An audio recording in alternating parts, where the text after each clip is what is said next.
If you've done all this correctly, then the people signing up to your mailing list should be fans of your content who trust your authority and who are interested in the value you're providing via your emails.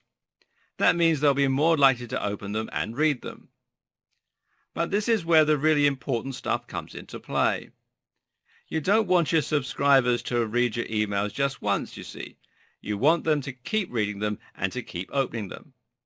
This is why you need to make sure that you're consistently delivering value and make sure that people are glad they opened your message. If you do this well, then people might even share your emails and you may find that you start attracting new members organically. A fantastic example of this is Brain Pickings, which you can find here at brainpickings.org. Brain Pickings is a massive blog run by Maria Popova. The blog is huge today and has millions of readers, and it's regularly featured by the likes of Wired and The Times.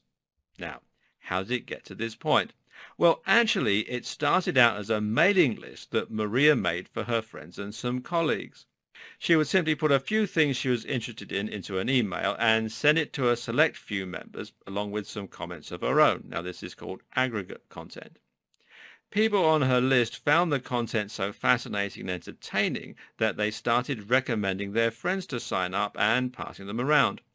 Gradually, more and more people signed up and her emails became more and more in-depth.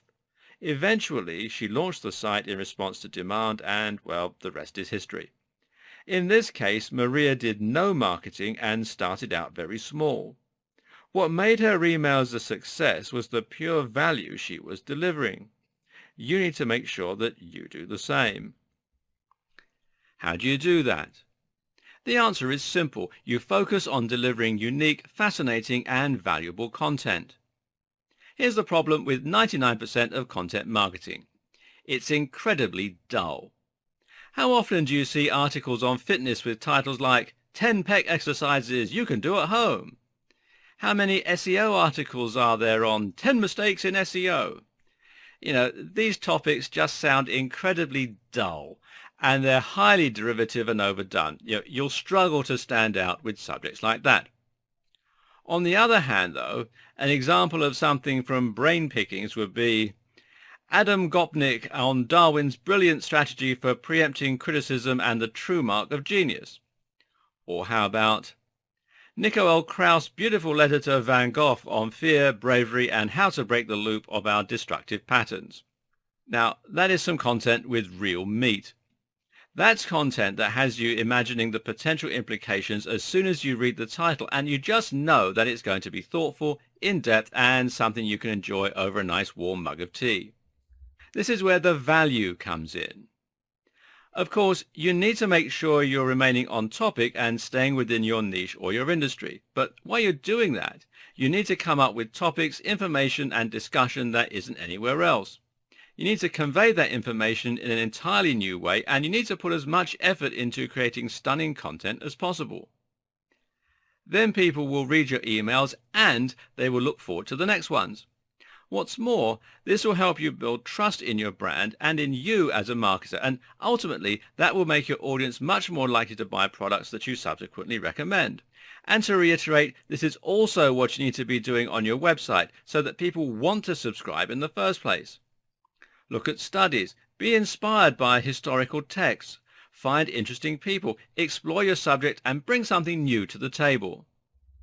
As well as offering excellent value, you also need to think about conforming to some of the standards and expectations inherent in content marketing. For starters, while the recommended length for a blog post is roughly 1,800 words, the average email could be much shorter. When people read blog posts, they're doing it through their favorite browser at a time that they've set out to read something interesting. Reading the inbox when they're checking their emails in the morning, though, is something quite different. Aim for roughly 400 to 700 words, depending on the format of your email. And this is another point, the format of your email. What is your email going to be? What purpose does it serve? Some emails effectively work as blog posts, just like Maria's did. A newsletter, though, is something slightly different again. This will be a roundup of news that will pertain both to your website or blog and to your industry or niche, and this can be a little longer. Other options are to create an e-course which will be slightly different again, or to promote special offers. Most likely, your email will be a bit of an amalgamation with an introduction from you, followed by a feature and some highlights from your site, and maybe a bit about your latest deals and offers. This is what can be considered a newsletter. Another consideration is frequency. How often are you going to send your emails? The key here is to avoid sending emails too regularly, thereby frustrating and irritating your subscribers. At the same time, though, you don't want to go long stretches with no correspondence at all, as this will make your list seem abandoned, which isn't great for your brand visibility or for demonstrating your commitment to your site and your business. A good rough guide, then, is to send an email about once a week. You can make this a little less, about once a month, or you can increase the frequency as you begin selling.